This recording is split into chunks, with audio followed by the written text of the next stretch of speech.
اور یہ بتایا کہ اگر ہمارے اوپر حالات نہ آتے، مشکلات اور مسائل نہ آتے، کبھی بھی ہم اللہ کو پہچان نہیں سکتے تھے۔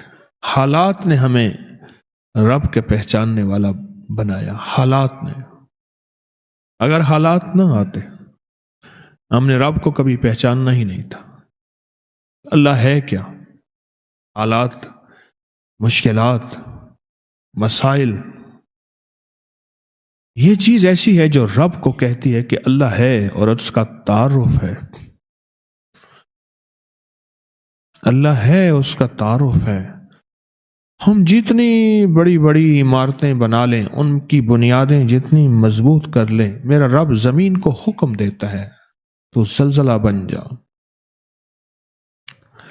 دنیا کی آج تک کوئی سائنس اور دنیا کی آج تک کوئی طاقت ان جھٹکوں کو روک نہیں سکی اور نہ کبھی روک سکے گی۔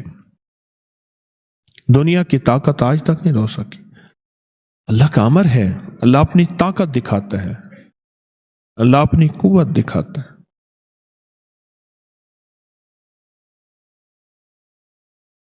آپ یقین جانیے کہ اللہ کی صفاتی نام میں ڈوب کے دیکھیں تو صحیح، اور اللہ کے صفاتی نام کے اندر گہرائی میں جائیں تو صحیح کہ صفاتی ناموں کو ہے کیا ان کے اندر طاقت اور ان کے اندر قوت کیا ہے۔ صفاتی ناموں میں طاقت کیا ہے اور قوت کیا ہے، آپ ڈوب کے دیکھیں تو صحیح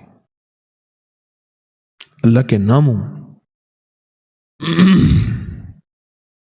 ایک احساس ہوگا کہ اللہ نے ہمارے ساتھ کتنی محبت کا معاملہ کیا اور کتنے احسان کا معاملہ کیا۔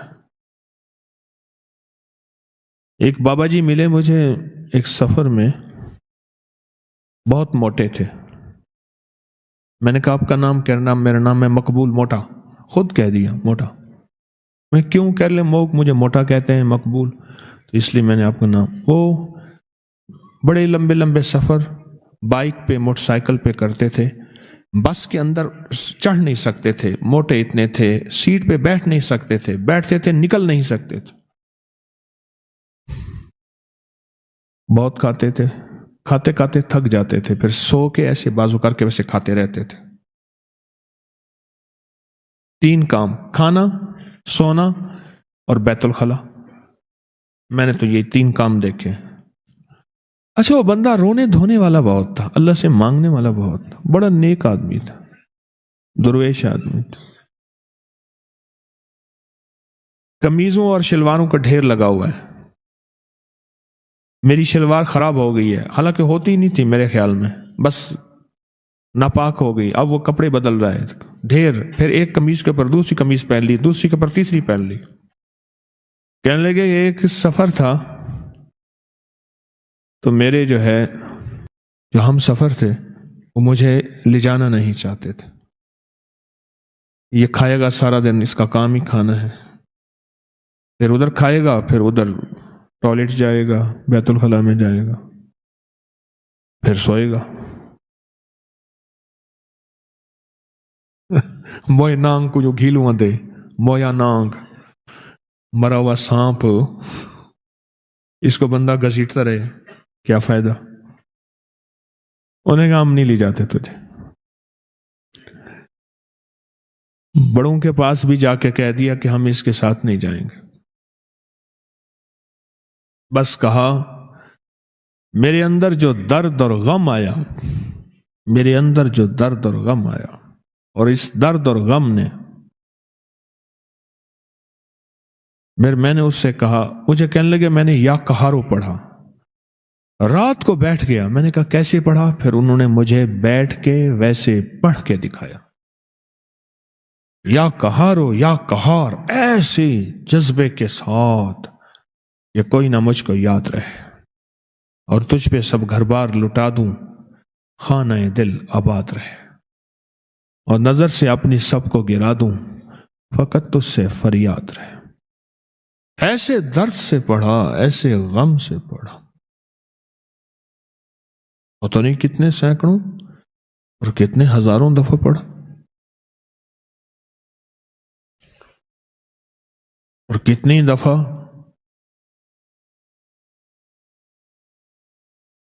اللہ سے کہا اللہ تو مان جا، تو غلبے والا ہے، تو غالب ہے، تو زبردست ہے، تو طاقتور ہے، اللہ یہ چھوٹے تو بڑا ہے اور تو فیصلہ کر لے تو ہر چیز ممکن ہے۔ جو اللہ سے منوایا، کہا صبح مجھے ڈھونڈتے پھر رہے تھے، صبح مجھے ڈھونڈتے پھر رہے تھے،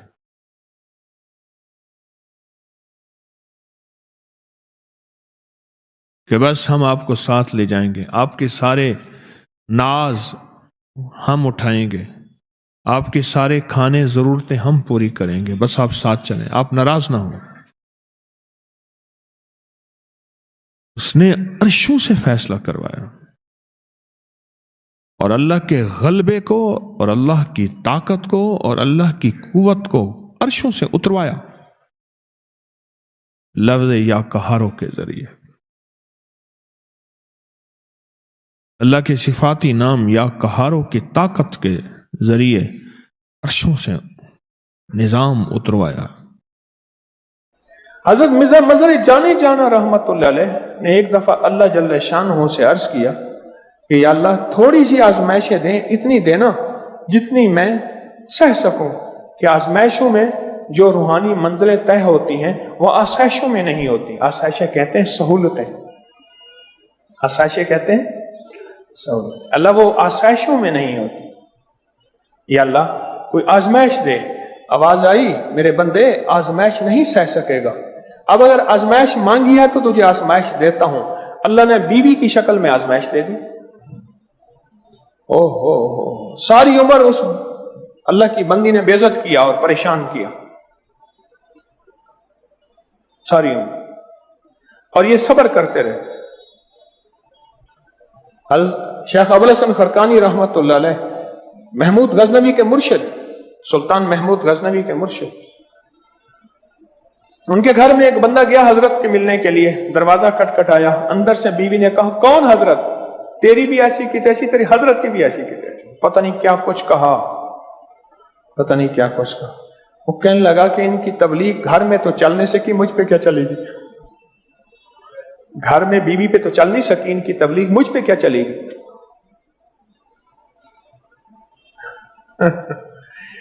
وہ جو ہے نا بدگمان شک و شبہ میں واپس جا رہے، دیکھا تو سامنے شیخ آ رہے تھے، شیر کے اوپر لکڑیاں لادے ہوئے اور شیر کو کانوں سے پکڑے ہوئے، جنگل سے نا لکڑیاں کاٹ کے لا رہے۔ تو اس نے اشارہ کیا، ٹھہر گئے۔ انہوں نے کہا ایک وہ شیر نہیں ہے، ایک یہ شیر ہے، یہ کیا منظر ہے؟ وہ شیر نہیں میں نے کہا ہے، اس نے نہیں کہا۔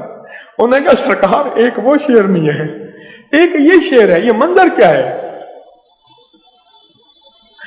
فرمایا اسی کے برداشت پہ یہ ولایت ملی ہے،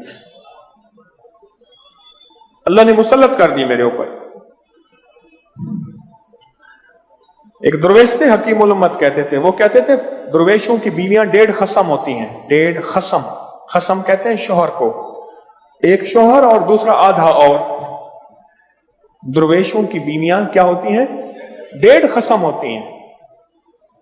قرآن پاک کی آیت آپ کو بتا رہا ہوں، واللہ اشد باسن واشد تنکیلا، گھریلو جھگڑوں کے لیے، گھر کی نفرتوں کے لیے، گھر کی الجھنوں کے لیے، گھر کی نوک جھونک کے لیے، گھر کے امن برباد ہو گیا ہے کسی بہو کے آنے کی وجہ سے، یا کسی داماد کے آنے کی وجہ سے، یا کسی نوکر کی وجہ سے، یا بیوی میاں کی وجہ سے، یا آپس میں بچوں کے کسی وجہ سے نفرتیں ہیں گھر میں۔ میں آپ کو پھر کہہ دوں، میں وظیفے بناتا نہیں ہوں، بتاتا ہوں۔ اکابر کی میرے ہر وظیفے کی سند ہے، اگر دیکھنی ہے تو آپ فیس بک واٹس ایپ پہ انگلش میں لکھیں اکابر پر اعتماد، بس یہ لفظ لکھیں گے، سارے میرے وظیفوں کے حوالے ریفرنس قرآن سے، حدیث سے، محدثین مفسرین سے، اکابر سے ملیں گے۔ میں ڈاکیہ ہوں، میں تو اپنی بڑوں کے پیغامات انسانیت کے امن کے لیے، عالم کے امن کے لیے، گھروں کے امن کے لیے، دلوں کے امن کے لیے، محبت اور پیار کے لیے، انسانیت کے لیے یہ میرا عنوان ہے اور قرآن و حدیث ہے. یہ آیت واللہ اشد باسن میری منت ہے آپ سے, درخواست ہے آپ سے, جن کو یہ آیت یاد نہیں ہے وہ ضرور یاد کریں. اس کو ایک تسبیح پڑھ لیں ہر نماز کے بعد, اس کو کھلا پڑھتے رہیں, میاں بیوی بچے اس کو اٹھتے بیٹھتے پڑھتے رہیں, اسے وضو پہ وضو پڑھتے رہیں. اگر کیس شدت کا ہو, حدت کا ہو, اور گھر میں یا آپس میں فیملی سسٹم ٹوٹ رہا ہے, تو پھر اس کو بہت زیادہ دن رات سانس کی طرح پڑھیں. واللہ اشد باسن و اشد تنکیلا.